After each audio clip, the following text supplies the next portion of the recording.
Crop production and management वाला chapter हम लोगों का चल रहा था। बहुत सारा पार्ट इस पर्टिकुलर चैप्टर में हम लोगों का कंप्लीट हो चुका है। ठीक है, हम लोगों ने कौन कौन से टॉपिक्स पढ़ लिए हैं एक बार उसकी तरफ डिस्कशन कर लेते हैं। जैसे कि पहला टॉपिक जो इसमें तुम लोगों का कंप्लीट हुआ वो था सॉइल की प्रिपरेशन, है ना, कि हम लोग सॉइल को किस तरीके से प्रिपेयर करते हैं। ये वाला टॉपिक हम लोगों का कंप्लीट हो चुका है।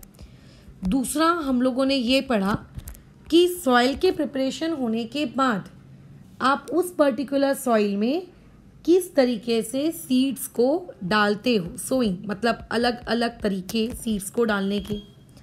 फिर एक बार अगर सीड डाल देते हैं तो सीड को डाल देने के बाद, ठीक है, उस पर्टिकुलर क्रॉप की better growth and better development के लिए हम लोग क्या करते हैं, आप लोगों का उसको फर्टिलाइजर्स प्रोवाइड करते हैं, मैन्योर प्रोवाइड करते हैं। तो फर्टिलाइजर्स एंड मैन्योर वाला टॉपिक हमने पढ़ा। अब देखो दूसरी चीज़, अगर कोई पर्टिकुलर प्लांट बड़ा हो रहा है, आपने उसको बहुत अच्छी सॉइल दी, आपने बहुत अच्छे से सीड्स को सो किया, आपने अच्छे वाले क्वालिटी के फर्टिलाइजर्स, है ना, और आपने मैन्योर यूज़ किए, आपकी फसल बहुत अच्छी है, बट उस फसल को ज़िंदा रखने के लिए जो चीज़ ज़रूरी होती है वो ज़रूरी क्या होती है, वो ज़रूरी होती है कि आप उस पर्टिकुलर चीज़ को क्या देंगे, आप उस पर्टिकुलर चीज़ को पानी देंगे। मतलब डीप पॉइंट ये है कि आप लोग जिस फसल को उगा रहे हो वो फसल ताकि ज़िंदा रहे, हरी भरी रहे, तो उसके लिए हमको क्या चाहिए, पानी चाहिए। अभी जैसे आप देखिए बारिश का सीज़न जब आता है, कोई भी ज़मीन जो खाली पड़ी हुई होती है ना, वो पर्टिकुलर ज़मीन आप देखेंगे अचानक से उसमें बहुत लंबे लंबे पौधे निकल आते हैं, घास आ जाती है, गाजर घास आ जाती है। क्यों? गर्मी के सीज़न में तो वो खाली सपाट मैदान था, अचानक से उसमें घास, गाजर घास कहाँ से आ गई। लेकिन अगर आई तो आई, गर्मी के सीज़न में कहाँ चली जाती है। तो देखो जब कैसा है, गर्मी बहुत ज़्यादा होती है और अगर आप किसी भी पर्टिकुलर लैंड को अगर क्या देते हो, पानी नहीं देते हो, तो उस पर्टिकुलर लैंड में जो क्रॉप या कोई भी प्लांट अगर उसमें रहता है वो बेचारा मर जाता है, डाई। ठीक है, तो इसका मतलब जिस तरीके से तुम्हारे और मेरे जिंदा रहने के लिए पानी बहुत ज़्यादा ज़रूरी है, उस तरीके से पेड़ों पौधों के ज़िंदा रहने के लिए भी पानी बहुत ज़्यादा ज़रूरी है। खैर ये एक अलग टॉपिक है कि मैम रेगिस्तान में जहाँ पानी की इतनी ज़्यादा कमी रहती है वहाँ कैसे प्लांट सर्वाइव करते हैं। अब जैसे देखो हम लोग महाराष्ट्र में रहते हैं, हम लोगों को यहाँ की विदर्भ की एकदम खतरनाक गर्मी सहन करने की आदत है। जब मैं अपने पोस्ट ग्रेजुएशन के इसमें थी तब मेरे कॉलेजेस में बहुत सारे लड़के लड़कियाँ जम्मू कश्मीर से आए हुए भी थे। तो उनमें से क्या होता था, जैसे अभी मान के चलिए अगस्त का मंथ अभी फ़िलहाल चल रहा है, अभी कितना टेम्परेचर होगा हम लोगों के लिए, तो ये बहुत ही नॉर्मल टेम्परेचर है। अरे वाह, हम लोग क्या बोलते हैं, अरे वाह गर्मी नहीं लग रही कम से कम। नहीं तो यहाँ कितना टेम्परेचर जाता है, 48, 49, 47 टेम्परेचर जाता ही है। हमको तो 32 टेम्परेचर भी अच्छा लगता है। अरे वाह। तो मेरे साथ के जो मेरे फेलो मेट्स थे उनका कैसा था, वो लड़कियाँ वो लड़के इस 32 या 33 में भी उनके जो गाल होते थे ना एकदम खतरनाक लाल हो जाते थे गर्मी की वजह से। कई लोग तो उसमें बेहोश होकर भी गिर जाते थे क्योंकि उनके पास इस तरीके के माहौल में रहने की उनको स्टार्टिंग से आदत नहीं है। ठीक है, अब जैसे अगर तुम्हें ले से कश्मीर ले जाया जाए तो वहाँ उनके लिए 15 डिग्री सेल्सियस पे रहना, 12 डिग्री सेल्सियस पे रहना उनके लिए बहुत ही नॉर्मल बातचीत है। तो ऐसे में अगर वहाँ पे 15-16 टेम्परेचर भी रहता है तो हमें वो बहुत ठंड लगेगी, बट उनके लिए वो उनका नेचुरल हैबिटेट है, वो उसमें आसानी से रहेंगे, उनको कोई उतनी तकलीफ नहीं होगी जितनी हमें होगी। तो कहने का तात्पर्य ये है कि एक्चुअली कोई भी लिविंग ऑर्गेनिज्म जिस माहौल में रहता है उस माहौल के साथ से उसकी बॉडी अपने खुद को कुछ मॉडिफिकेशंस के साथ एडजस्ट कर लेती है। ठीक है, ये कहने का नीड है। तो इसका मतलब जो रेगिस्तान या ऐसी जगहें जहाँ पानी की बहुत ज़्यादा कमी होती है, आप देखना वहाँ के जो पेड़ पौधे होते हैं वो हमारे नॉर्मल पेड़ पौधों से कैसे होते हैं, अलग होते हैं, राइट। वो हम लोगों के नॉर्मल पेड़ पौधों से बोलो कैसे होते हैं, अलग होते हैं। उन लोगों के वो पेड़ पौधे होते हैं जो कम पानी में भी जिंदा रह सकते हैं। वो पेड़ पौधे होते हैं जिन लोगों को पानी की रिक्वायरमेंट कैसी होती है, कम होती है, राइट। तो खैर बात हमारी यहाँ पे भी ख़त्म होती है। अब बात ऐसी है कि पानी देना होगा। अब जैसे तुम्हारे घर में लेट से बगीचा है, 2-4 गमले हैं, तुम जब अपने घर के पौधों को पानी देते हो क्या करते हो? नल ऑन करते हो, बाल्टी में पानी भरते हो, बाल्टी से मग में से एक एक मग पानी उठा कर उस पर्टिकुलर पौधे को जाकर डालते हो, यही करते हो। आई थिंक मेरे हिसाब से सभी यही करते होंगे, ठीक है। अच्छा, या फिर एक दूसरा ऑप्शन भी होता है, जो नल है उससे पाइप कनेक्ट किया और वाया पाइप पानी को डालते हो। बस इसी तरीके से किसी भी प्लांट को, ठीक है, किसी भी प्लांट को जिंदा अगर आपको रखना है तो आपको उसको क्या देना पड़ेगा? पानी देना पड़ेगा। अब हम लोग, हमारी जो खेत होते हैं, हमारे खेत में तो अनाज उगता है, फ्लावर्स उगते हैं, फ्रूट्स उगते हैं, बहुत सारी चीज़ें उगती हैं और खेत बहुत ही बड़े होते हैं। तो जब भी हम उस पर्टिकुलर खेत के जो प्लांट्स हैं उनको जब हम लोग वाटर सप्लाई करते हैं ताकि वो पर्टिकुलर प्लांट जिंदा रह सके, तो उस पर्टिकुलर प्रोसेस को हम लोग क्या कहते हैं? इरिगेशन कहते हैं, ठीक है। उस पर्टिकुलर प्रोसेस को क्या कहते हैं? इरिगेशन। इरिगेशन का मतलब होता है पानी देना, ठीक है, उस पर्टिकुलर प्लांट को। अब देखो टेक्नोलॉजी जिस तरीके से बढ़ी है ना, सॉइल को प्रिपेयर करने के तरीकों में बदलाव आया। पहले किसान लोग हल जोतते थे, अब उन लोगों ने हल नहीं जोतते हैं। अगर कोई ऐसा किसान है जो खरीद सकता है, ठीक है, आप लोगों के महंगी मशीनरी को, तो उन्होंने हल जोतना बंद कर दिया। उन्होंने कुछ क्या किए, ऐसी चीज़ों को यूज़ किया, मशीन्स को, जिससे उनका काम आसान हो गया। तो पहले कैसा है, इरिगेशन करने के लिए बहुत अलग अलग टेक्निक्स थी। अब मॉडर्नाइजेशन हो चुका है, टेक्निक्स में चेंज आ गए हैं ताकि पानी की बर्बादी कम हो, ठीक है, और कम बर्बादी में मैक्सिमम प्लांट्स को क्या हो सके, वाटर मिल सके। अब देखना, कई पौधे ऐसे होते हैं जिन लोगों को ज़्यादा पानी की ज़रूरत ही नहीं होती है, बस थोड़ा सा पानी, थोड़ा सा एक बूंद पानी। तो ऐसे छोटे छोटे पौधों को जिनको एक एक ड्रॉप पानी की ज़रूरत है, अगर तुम उनको भर भर के बहुत सारा पानी दे दोगे तो वो तो मर जाएंगे। और कई क्रॉप ऐसे होते हैं जिनको बहुत सारा पानी चाहिए होता है। तो बेसिकली क्रॉप के अकॉर्डिंग भी इरिगेशन वेरी करता है, ठीक है, क्रॉप के अकॉर्डिंग भी इरिगेशन वेरी करता है। किसी क्रॉप को ज़्यादा अमाउंट ऑफ वाटर की रिक्वायरमेंट है, किसी पर्टिकुलर क्रॉप को कम वाटर की रिक्वायरमेंट है, तो उसके अकॉर्डिंग इरिगेशन वेरी करेगा। किसी पर्टिकुलर इंडिया के स्टेट में क्या है, बहुत ज़्यादा बारिश होती है तो वहाँ पानी की कोई कमी नहीं है, किसी पर्टिकुलर गांव में पानी की कोई कमी नहीं है, तो वहाँ इरिगेशन हो सकता है अलग तरीके से होता हो। किसी दूसरी गांव में या किसी दूसरी जगह पे जहाँ पानी की कमी है वहाँ कुछ अलग मेथड्स वो लोग यूज़ करते हो, राइट। तो इरिगेशन बहुत ही नेसेसरी है, ठीक है, पानी का सप्लाई बहुत ही नेसेसरी है, क्योंकि पानी की मदद से पेड़ जिंदा रहता है, ठीक है, पानी की मदद से पेड़ जिंदा रहता है। अब देखो इरिगेशन के लिए पानी आता कहाँ से? ये वाटर जो हमको चाहिए, सप्लाई करना है वाटर, किस काम के लिए? इरिगेशन के लिए। ये पानी बेसिकली आएगा कहाँ से? अगर मैं तुमसे ये कहूँगी कि चलो तुम्हारे घर में जितने भी पेड़ पौधे हैं उनको पानी देना शुरू करो, तो तुम बोलोगे हाँ मैडम शुरू करते हैं हम लोग। लेकिन मैं अगर तुमसे ये सवाल पूछूंगी, अरे तुम पानी कहाँ से ला रहे हो, तो तुम क्या जवाब दोगे? मेरे घर में कुआं है, मेरे घर में बोरिंग है ना। अच्छा, या फिर लेट से तुम्हारे घर में म्यूनसिपालिटी का मान लेते हैं नल आता है, या फिर हो सकता है तुम कहीं 25 किलोमीटर दूर पैदल चल चुला कर आ रहे हो, वहाँ से पानी भर के लेकर आ रहे हो। मतलब कहीं ना कहीं से तो पानी आ रहा होगा। तो पानी कहाँ से आता है बताओ? तो एक्चुअली ये जो इरिगेशन के लिए वाटर सप्लाई किया जाता है, जो किसान लोग होते हैं, कई किसान ऐसे हो सकते हैं जिनके खेतों में कुएं हों, वेल्स हों, वो अपने कुओं से पानी निकाल के खेत को क्या कर रहे हैं, इरिगेट कर रहे हैं।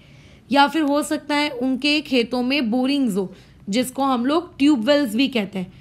ट्यूबवेल्स इसीलिए कहते हैं क्योंकि वेल्स इसीलिए कहते हैं क्योंकि बेसिकली इस प्रोसेस में भी गड्ढा किया जाता है, लेकिन बहुत छोटा गड्ढा करना पड़ता है, ज़मीन में कुएं के जैसा बड़ा गड्ढा करने की ज़रूरत नहीं है। इसको लोग क्या कहते हैं, बोरिंग कहते हैं। या फिर हो सकता है तुम जहाँ पे खेती कर रहे हो उस खेती के आजू बाजू कोई तालाब हो, लेक्स हो, पॉन्ड्स हो सकता है तालाब वगैरह से तुम्हारे पास पानी आ रहा हो। कैसे आएगा मैडम तालाब से पानी, वो हमारी टेंशन की नीड नहीं है, वो हम नहीं सोचेंगे कहाँ से आएगा, बट इस तरीके से आ रहा हो सकता है तुम्हारा जो खेत हो, खेत के आसपास यानी कि कुछ किलोमीटर के दूर तक कोई डैम्स वगैरह हो, है ना। गवर्नमेंट डैम्स बनाती है बड़े बड़े, जब बारिश होती है तो बारिश के पानी को स्टोर किया जाता है, डैम्स बनते हैं। और डैम्स जब बनते हैं तो डैम्स के थ्रू लोगों को पानी सप्लाई किया जाता है। महाराष्ट्र में पानी बहुत किल्लत है पानी की, वैसे तो हर स्टेट में है बट महाराष्ट्र में है। एटलीस्ट नागपुर का जो इस तरफ का रीजन है जहाँ पे अभी हम लोग रहते हैं, इधर तो काफ़ी ज़्यादा है, तुम खुद भी जानते होगे गर्मी के सीज़न के दौरान। लास्ट ईयर 2020 में बारिश बहुत कम हुई थी, ठीक है, लेकिन महाराष्ट्र में बारिश कम हुई थी। एमपी में बारिश बहुत हुई थी, मध्य प्रदेश में। तो महाराष्ट्र गवर्नमेंट और मध्य प्रदेश गवर्नमेंट ने मिलकर एक डैम बनाया है। एग्जैक्ट लोकेशन तो मैं नहीं बता रही हूँ, बट एक डैम बनाया है। मिलकर दोनों का कंट्रीब्यूशन है। कुछ होगा कि तुम्हारा 40% 60% इक्वल, उस पॉलिटिक्स में हम नहीं जा रहे, बट उन्होंने एक डैम कंस्ट्रक्ट किया है। उस डैम में पानी भरा गया। अब क्योंकि मध्य प्रदेश में तो बहुत बारिश हुई थी उस साल 2020 में, तो मध्य प्रदेश के लोगों के घरों में कुएं अच्छे से चल रहे थे, ट्यूबवेल्स अच्छे से चल रहे थे। बेसिकली वहाँ पानी की किल्लत नहीं हुई थी, बट महाराष्ट्र में थी। तो वहाँ से वो जो डैम का पानी है उस 2020 के ईयर में सबसे ज़्यादा उस डैम का पानी महाराष्ट्र गवर्नमेंट ने यूज़ किया उस टाइम पीरियड के लिए। गर्मी के पीरियड में किसानों को या उस आजू बाजू के जो भी उनके रीजन्स होंगे कि हम यहाँ तक सप्लाई करेंगे, वहाँ तक सप्लाई करेंगे, तो उस एरिया को उन्होंने सप्लाई किया। सोचो, तो डैम्स कंस्ट्रक्ट किए जाते हैं, बराबर। जो किसान लोग हैं, किसानों तक ये पानी पहुँचना चाहिए, तो डैम्स के थ्रू बड़ी बड़ी पाइपलाइंस बनाई जाती हैं। उन पाइपलाइंस के थ्रू होते हुए ये पर्टिकुलर पानी किसानों तक जाता है। खैर, तो ये बहुत अलग अलग मोड थे कि पानी कहाँ से आता है, ठीक है। ये बहुत मोड थे कि पानी कहाँ से आता है। फॉर एग्जाम्पल, अगर मैं लाकर तुमको दे दूँ पालक, इमेजिन करो, तो पालक कहाँ से आती है, कोई तुमसे ये पूछ सकता है, तो तुम बोलोगे या तो मैडम ने खुद घर में उगाई होगी या तो सब्जी वाले से लेकर आई होंगी। ऐसे तुम 2-3 ऑप्शंस दोगे। लेकिन अगर मैं ये बोलूँ कि तुम उस पालक का करोगे क्या, तो तुम क्या बोलोगे, मैडम हो सकता है मेरे को आज पालक पनीर बनाने का मन कर रहा हो, मैं पालक को ग्राइंड करके वो पालक पनीर बनाऊँ। हो सकता है किसी को पालक की दाल खाने का मन कर रहा हो, पालक की दाल बनाएगा। किसी को हो सकता है पालक का सूप बनाने का मन कर रहा हो, सूप बनाएगा, एक्सेट्रा एक्सेट्रा, जो आपका मन करेगा वो। तो पानी कहाँ से आएगा, ये तो समस्या सॉल्व हो गई कि ट्यूबवेल्स होते हैं, बोरिंग्स होते हैं, वेल्स होते हैं, आपके लेक्स, पॉन्ड्स, रिवर्स, डैम्स, कुछ भी वाटर सोर्स, कोई भी वाटर बॉडी हो सकती है, वहाँ से पानी आएगा। लेकिन खेत कोई गमला तो है नहीं कि 10 गमलों में एक एक डब्बा पानी छिड़कना है। खेतों में जो फसल होती है इनको रोज पानी देना होता है। और सोचो खेत कितने बड़े बड़े होते हैं, इतने बड़े बड़े खेतों को पानी देना होता है, वो एक अलग टेंशन की बात है। इतने बड़े बड़े खेतों को अलग पानी देना होता है। तो एक्चुअली में अगर मैं ये बोलूँ या ये क्वेश्चन करूँ कि how will you do irrigation, ठीक है, आप इरिगेशन कैसे करेंगे, तो आपको इरिगेशन कैसे करनी है, जैसे ये हम लोगों का पहला डिस्कशन ही था कि सॉइल की प्रिपरेशन कैसे की जाएगी, है ना। हम लोगों का जो पहला टॉपिक ऑफ डिस्कशन था वो यही था ना कि सॉइल की प्रिपरेशन कैसे की जाएगी। तो सॉइल की प्रिपरेशन करने के मैंने क्या कहे थे, 2 तरीके। पहला तरीका क्या था कि आप बैल को लेकर आओ, उसके पे हल लगाओ, फिर उससे खेत को पूरा जोतो। और दूसरा तरीका था मशीन्स का, ट्रैक्टर्स का आप यूज़ करिए, वाया ट्रैक्टर्स आप इरिगेशन कर सकते हैं, है ना। दूसरा तरीका ये था। तो एक्चुअली में मतलब सॉइल को प्रिपेयर करने का, तो इरिगेशन करने के भी देखो यहाँ पे 2 तरीके होते हैं। एक होते हैं ट्रेडिशनल तरीके मतलब जब आज से कई सालों पहले पहली बार अर्थ प्लैनेट पर सिविलाइजेशन एग्रीकल्चर की शुरू हुई थी, तो उस वक्त जो तरीके यूज़ किए जा रहे हैं उन तरीकों की बात की जा रही है, थोड़े थोड़े मॉडिफिकेशंस के साथ। ट्रेडिशनल का मतलब होता है जो पुराने ज़माने से चलता आ रहा है, बराबर, जो पुराने ज़माने से चलता आ रहा है, प्लस जिसमें ज़्यादा कठिन मशीनरी इन्वॉल्व नहीं होती। मशीन्स होती हैं डेफिनेटली छोटी मोटी, जैसे चक्का एक मशीन ही तो है, टायर एक मशीन ही तो है, व्हील एक मशीन ही तो है। तो सिंपल मशीन्स, एनिमल्स का यूज़, इस तरीके का कुछ। एक होता है आपका ट्रेडिशनल मेथड, आप ट्रेडिशनल मेथड के वाया इरिगेशन करते हो, और एक होता है आप लोगों के पास मॉडर्न मेथड, आप मॉडर्न मेथड के वाया करते हो। अब देखो, बेसिकली इरिगेशन करने के लिए हमें पानी को खेत में डालना है। लेट्स से यहाँ पर तुम्हारा कुआं है और जो तुम्हारी खेत है वो इतनी लंबी है, इतनी लंबी है, ये मान, वैसे तो खेत बहुत लंबी होती है बट मान के चलते हैं ये खेत आपकी इतनी लंबी है। अब क्या होता है, ये जो लड़की है, मान के चलो इस लड़की को इस कुएं से पानी निकालना है। तुम्हें पता है ना, एक पुली होती है, रस्सी खींच के हम पानी निकालते हैं, राइट? ठीक है, एक लड़की या लड़का जो भी आप बोले, ये पानी को ड्रॉ कर रहा है, ठीक है, वाटर को क्या कर रहा है, लिफ्ट कर रहा है। लिफ्ट करने का मतलब होता है पानी को खींचकर ऊपर लेकर आ रहा है, लिफ्टेड अप। अब वो क्या करेगा, एक एक बाल्टी निकालेगा और उतने लंबे खेतों में क्या चल कर पानी डालेगा? 2-4 गमले को भी डालना हो ना, 2-4 क्या, अगर मान लेते तुम्हारे घर की छत में अगर बहुत सारे गमले हो और तुम्हें अगर बहुत सारे गमलों को पानी डालना हो तो तुम्हें तक कंटाड़ा यानी कि आलस यानी कि लेजीनेस आ जाएगा। अरे यार, ये क्या कर रहा हूँ मैं, एक एक बाल्टी भर रहा हूँ और फिर पानी डाल रहा हूँ। तुम पता है क्या करोगे, तुम पाइप लगाओगे और पट पट पट पट पानी डाल दोगे।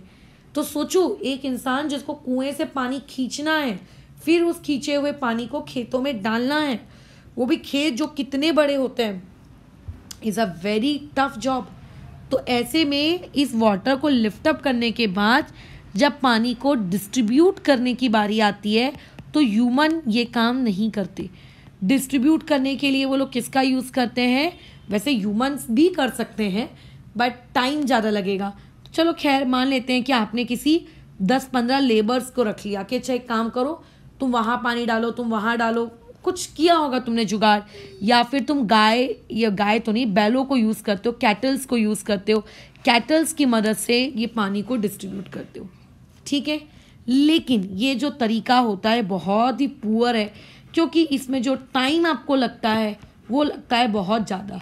आपको कम से कम एक फील्ड को, डिपेंड की कौन सा क्रॉप है उसके हिसाब से कम गर्मी के सीज़न में अगर है तो ज़्यादा पानी लगेगा, हो सकता है दिन में 2 बार पानी डालना पड़े। ठंडी का सीज़न है या बारिश का सीज़न है तो हो सकता है पानी कम डालना पड़े। लेकिन अगर पानी ज़्यादा डालने लग गए तो तुम्हें नहीं लगता सुबह से शाम हो जाएगी, तुम एक ही बार पानी डाल के ख़त्म होगा और फिर से पानी डालना पड़ जाएगा। तो ये एक अच्छी मेथड नहीं है। तो एक्चुअली होने क्या लगा, हम लोगों ने हमारे इस ट्रेडिशनल मेथड्स के कुछ चेंजेस किए, जैसे कि बहुत सारे चेंजेस किए ताकि काम आसान हो जाए हमारा, जो कि समय के साथ साथ बदलता गया। हम एक बार बुक के डायग्राम में देखते हैं और फिर इस मेथड के बारे में बात करते हैं। कहाँ है भैया बुक का डायग्राम, 1 मिनट, हाँ ये देखो।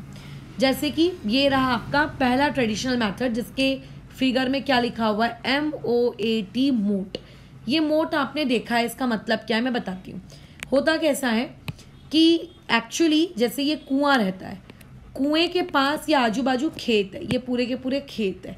करते क्या है, गड्ढा क्रिएट कर देते, ऐसे ऐसे, है ना, ऐसे ऐसे गड्ढे क्रिएट कर देते ताकि जो किसान है या जो भी लेबर है वो यहाँ से पानी खींचता है और वो कहीं जाता नहीं है पैदल चल चल के, वो पानी को यहीं फेंक देता है, ठीक है, वो पानी को यहीं फेंक देता है। फिर पानी अपना, क्योंकि हमने गड्ढा करके रखा, हमने ढलान क्रिएट की, हमने स्लोप क्रिएट की, पानी आगे बहता जाता है ज़मीन में और ज़मीन के थ्रू उसके आजू बाजू जो भी प्लांट्स लगे होंगे उन प्लांट्स को मिलता जाता है, ठीक है। लेकिन कुएं से पानी कैसे निकाला, तो अगर आप कुएं से पानी एक पुली के थ्रू निकालते हो, पुली मतलब एक इस तरीके का गोल सा रहता है, इसमें हम लोग एक तरफ से रस्सी खींचने का काम करते हैं और दूसरी तरफ से बाल्टी टंगी होती है जो कुएं के अंदर जाती है। अगर आप इसका इस्तेमाल करते हैं then this particular technique is known as मोट, है ना। इस पर्टिकुलर टेक्निक को हम लोग क्या कहते हैं, मोट कहते हैं, ठीक है। और इस तरीके से देखो किसान उसको फेंक देता है सच दैट कि वो पानी फिर फील्ड में अपने आप क्या हो सके, डिस्ट्रीब्यूट हो सके। और अगर तुम ये चाहते हो कि किसान भी पानी ना निकाले मतलब किसान बार बार रस्सी खींच रहा है, अपनी मसल्स को यूज़ कर रहा है। अगर तुम ये भी नहीं चाहते तो हम लोग क्या करते हैं, देखो ये चेन पंप का मतलब कुछ इस तरीके से हम अपने पुली को लगाते हैं कि जब पुली में बाल्टी जो होती है, जब वो बाल्टी खाली हो जाती है तो वो पुली से वो चेन अपने आप नीचे जाती है। जब पानी भर जाता है तो वो चेन अपने आप ऊपर आती है और अपने आप ऊपर आकर बाल्टी इस तरीके से उल्टी हो जाती है और सारा पानी नीचे गिर जाता है। ठीक है, मतलब पुली से जब बाल्टी खाली हो जाएगी तो पुली अपनी चेन को वापस से कहाँ फेंक देती है, कुएं के अंदर। जब बाल्टी भर जाएगी तो अपने आप वो ऊपर आ जाता है चेन की मदद से। और वो बाल्टी भी हमको, देखो यहाँ पे किसान को हाथ लगाना पड़ रहा था, नेक्स्ट मेथड में उसे किसान को हाथ लगाना नहीं पड़ता। ठीक है, उसको किसान को हाथ लगाना नहीं पड़ता। और इस पर्टिकुलर मेथड को हम लोग क्या कहते हैं, इस पर्टिकुलर मेथड को हम लोग क्या कहते हैं, आप लोगों का राहत कहते हैं। राहत क्यों? क्योंकि जब आप पुली का इस्तेमाल करते हैं, ठीक है, जब आप पुली का इस्तेमाल करते हैं तो पुली का इस्तेमाल करने से हमारी बहुत सारी मेहनत बच जाती है। एक और होता है, देखो चौथा मेथड जो आप लोगों के पास है दैट इज ढेकली। ठीक है, उस पर्टिकुलर मेथड को हम लोग कहते हैं, तीसरे मेथड को ढेकली मेथड में क्या किया गया है, एक डायग्राम को देखने की समझने की कोशिश करो। कुएं के पास क्या कर दी गई है, आप लोगों ने एक पीछे कुछ देखो, एक जैसे गुलेल रहती है ना, किसी को अपन गुलेल फेंक कर मारते हैं, वैसे मारना नहीं चाहिए, उसके थ्रू हमने बाल्टी नीचे लटका दी है। फिर वो बाल्टी नीचे जाएगी, ऊपर आएगी और ऊपर आने के बाद क्या होगा, आप उस बाल्टी को पकड़ोगे और पानी डाल दोगे। मतलब आपको बाल्टी खींचने की ज़रूरत नहीं पड़ रही। ठीक है, अच्छा, उसके बाद ये जो मेथड थी राहत मेथड, इस राहत मेथड में आप किसको इस्तेमाल करते हो, बैल को इस्तेमाल करते हो। बेचारा बैल गोल गोल घूमता है, वही नीचे पानी उसके थ्रू जाता है, उसी के थ्रू ऊपर आता है। So these are basically the method जो ट्रेडिशनली इंडिया में यूज़ की जाती थी। बट राइट नाउ मॉडर्नाइजेशन हो गया है, हमें जल्दी काम करना है ना, ताकि हमारा काम जल्दी हो, अच्छे से हो, हम लोगों कम टाइम लगे, कम पैसा खर्च हो, तो हमने मॉडर्न मेथड्स का यूज़ करना शुरू किया। मॉडर्न मेथड्स ज़्यादा इफ़ेक्टिव है क्योंकि इसमें पानी की बर्बादी कम होती है। एक्चुअली ऊपर की जो मेथड्स थी, उन मेथड्स में क्या होता था, कुएं से पानी निकालने के बाद हम पानी को वहीं डाल देते थे और पानी अपने आप डिस्ट्रीब्यूट हो जाता था। तो हो सकता है जिस तरफ ज़्यादा स्लोप हो उस तरफ ज़्यादा पानी जाए, जिस तरफ कम स्लोप हो वहाँ पे कम पानी जाए, राइट। तो ये तो गलत है ना। तो इसीलिए ट्रेडिशनल मेथड्स के डिसएडवांटेज थे। हम जब मॉडर्न मेथड में आए तो मॉडर्न मेथड में हमने इस बात की पूरा ख्याल रखा कि मेथड एक ऐसी होनी चाहिए, हर क्रॉप को इक्वल पानी मिलना चाहिए। ऐसा नहीं किसी क्रॉप को ज़्यादा और किसी क्रॉप को कम। दूसरा, अगर कोई क्रॉप को ज़्यादा पानी की रिक्वायरमेंट है, ठीक है, तो ऐसे में उस क्रॉप को हम लोग क्या करेंगे, ज़्यादा पानी दे देंगे। कई ऐसे क्रॉप्स हैं जिनको कम पानी की रिक्वायरमेंट है तो उन्हें हम कम दे देंगे, मतलब वी कैन कंट्रोल। तो जो मॉडर्न मेथड होती है, मॉडर्न मेथड काफ़ी अच्छी होती है क्योंकि इसमें पानी का वेस्टेज कम होता है, प्लस जिस क्रॉप को जितना चाहिए वो कंट्रोल किया जा सकता है। दूसरी पहली बात, मॉडर्न मेथड में इस मेथड को हम लोग कहते हैं, पहली मेथड जो हम लोग पढ़ रहे हैं दैट इज स्प्रिंकलर मेथड। ये स्प्रिंकलर मेथड आप लोगों ने देखा है, जो बड़े बड़े लॉन्स होते हैं, गार्डन्स होते हैं, उनमें लोग स्प्रिंकलर मेथड को यूज़ करते हैं। मैं दिखाती हूँ डायग्राम के वाया कैसे करते हैं। उसके अलावा एक होता है ड्रिपिंग मेथड, जिसे हम लोग कहते हैं ड्रिप मेथड। दोनों की इमेजेस के वाया हम इस पर्टिकुलर मेथड को समझने की कोशिश करेंगे। देखो ये क्या है, आ जाते हैं हमारे गूगल बाबा के पास, ठीक है। चलो क्या है, देखो स्प्रिंकलर, देखो इमेजेस में आ जाओ, ये देखो दिख रहा है। ऐसा होता है कि किसी भी पर्टिकुलर गार्डन में या तो हम ज़मीन में पहले से स्प्रिंकलर फिट करके रखते हैं, या फिर तुम्हें दिख रहा है किस तरीके से पाइप्स को गार्डन में छोड़ दिया जाता है और नल को ऑन कर दिया जाता है। तो इन पाइप्स के ऊपर ये देखो कैसा फवारे जैसा छूट गया। तो बेसिकली पाइप्स के ऊपर से फवारा, फाउंटेन, पता है ना किसे कहते हैं, उसके जैसे पानी जाता है, ख़त्म। और सारे क्रॉप्स के ऊपर ये पानी गिरने लगता है। इस पर्टिकुलर मेथड को कहा जाता है स्प्रिंकलर मेथड। मतलब जो भी आपके पास क्रॉप्स है उन क्रॉप्स के टॉप में पानी गिरता है, ठीक है, उनके टॉप में। ध्यान रखना स्प्रिंकलर मेथड में जो वाटर होता है वो वाटर कहाँ पे जाता है, क्रॉप के टॉप साइड में, मतलब डायरेक्टली रूट्स में नहीं, ठीक है, वो डायरेक्ट टॉप पार्ट में जाता है, क्योंकि वो पानी ऊपर की तरफ उछल रहा है ना, तो टॉप पार्ट में जाता है। लेकिन इसमें पानी की वेस्टेज होती है, ठीक है, पानी की वेस्टेज होती है। देखो, क्योंकि पानी किसको चाहिए, पानी चाहिए है उस क्रॉप की रूट्स को, तभी तो रूट्स को पानी मिलेगा, तो रूट्स क्रॉप को अच्छे से ग्रो करवाएंगी, है ना। क्रॉप्स की पत्तियों को, क्रॉप्स के फूलों को उतना पानी नहीं चाहिए। बट स्प्रिंकलर मेथड में क्या होता है, जो भी हम पानी स्प्रिंकलर मेथड से डालते हैं वो पानी कहाँ चला जाता है, वो पानी क्रॉप्स की रूट में ना जाकर, ज़्यादा अच्छे से रूट में ना जाकर, वो क्रॉप्स के ऊपर ऊपर ही रह जाता है फिर ऐसे में। तो इसीलिए हम ये कहेंगे कि ये पर्टिकुलर मेथड में पानी का वेस्टेज होता है। फिर मैडम अगर पानी का वेस्टेज होता है तो आप यहाँ पे क्यों यूज़ कर रहे हैं, तो इस मेथड को पता है कहाँ यूज़ किया जाता है, जहाँ लॉन्स होते हैं या वहाँ पर जहाँ पे ऐसे क्रॉप उगाए जाते हैं जो छोटी हाइट के होते हैं, जिनमें ज़्यादा बड़ी उनकी हाइट नहीं होती है। तो लॉन में तो देखो घास उगती है, घास की तो ज़्यादा बड़ी हाइट नहीं होती है, घास के ऊपर पानी डालो कि घास के रूट में पानी डालो, दोनों सेम ही बात है। तो ऐसी जगहों पे हम लोग स्प्रिंकलर मेथड को यूज़ करते हैं। लेकिन अगर मान लेते हैं आपको पानी का वेस्टेज, ठीक है, बचाना है, तो नो वाटर वेस्टेज के लिए हम लोग कौन सी वाली मेथड यूज़ करते हैं, ड्रिप मेथड यूज़ करते हैं।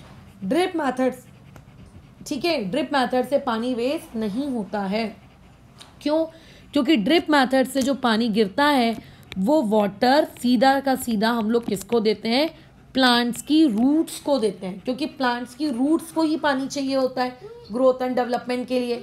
इमेजिन करो एक प्लांट है, आप प्लांट के रूट्स को वाटर दे ही नहीं रहे हो, और रोज जाना उसमें थोड़ा थोड़ा पानी उसकी पत्तियों में छिड़क देना, थोड़ा थोड़ा पानी उसके फूलों में छिड़क देना, देख लेना प्लांट मर जाएगा। इसका मतलब वाटर आपकी बहुत एसेंशियल होती है रूट्स को मिलना, रूट्स को मिलेगा तो आपका प्लांट जिंदा रहेगा। तो ऐसे में जिन प्लांट्स की हाइट, ठीक है, जिन प्लांट्स की हाइट क्या होती है ज़्यादा होती है, वहाँ पर हम लोग बेसिकली कौन सा मेथड यूज़ करते हैं, ड्रिप।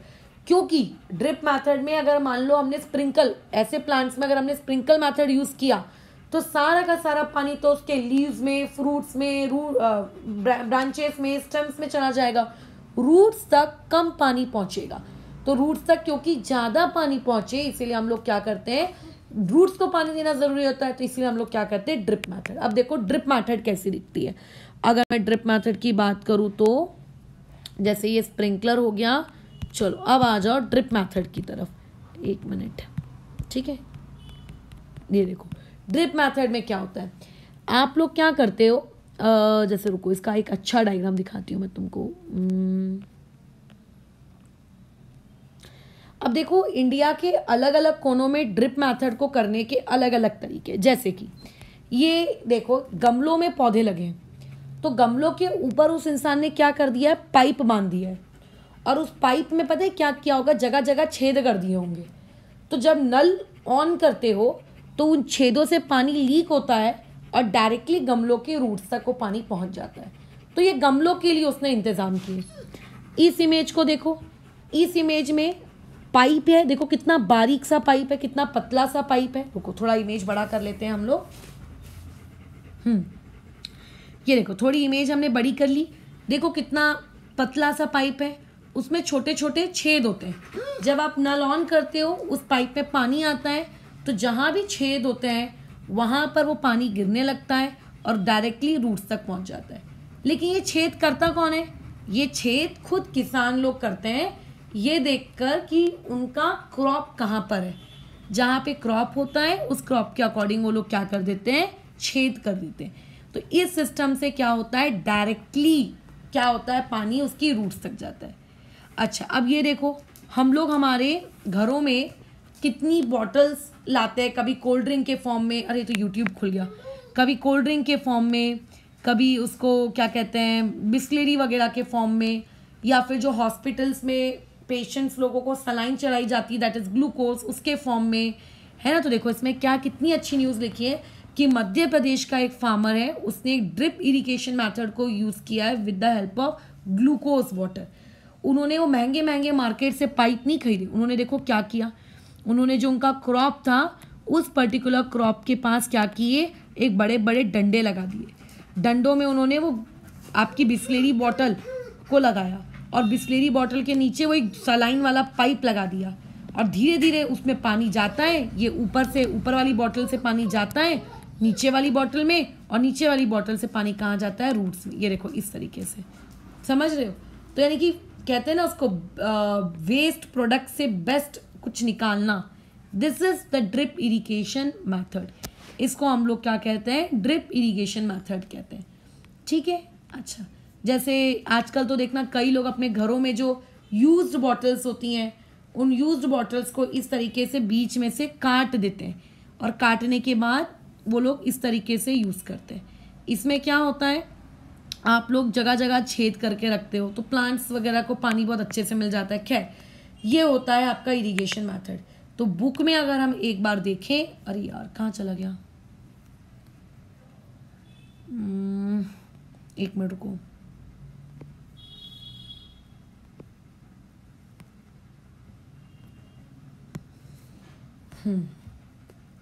अगर बुक में आपके देखें तो मॉडर्न मेथड्स के नाम पे 2 मेथड्स हैं, एक स्प्रिंकलर मेथड और एक है ड्रिप इरिगेशन मेथड, ठीक है, ख़त्म। तो जिन जगहों पे पानी की बहुत कमी है, एक एक बूंद बहुत ज़रूरी है, वहाँ पर हम ये मेथड करते हैं। वैसे तो ये मेथड हर जगह ही करनी चाहिए क्योंकि पानी सभी के लिए बहुत ज़रूरी होता है, ठीक है। तो यहाँ पर हम लोगों ने आज इरिगेशन वाला टॉपिक कंप्लीट कर लिया। अब कल की क्लास में जिस टॉपिक को हम लोग पढ़ेंगे दैट वुड बी आप लोगों का प्रोटेक्शन फ्रॉम वीड्स, ठीक है।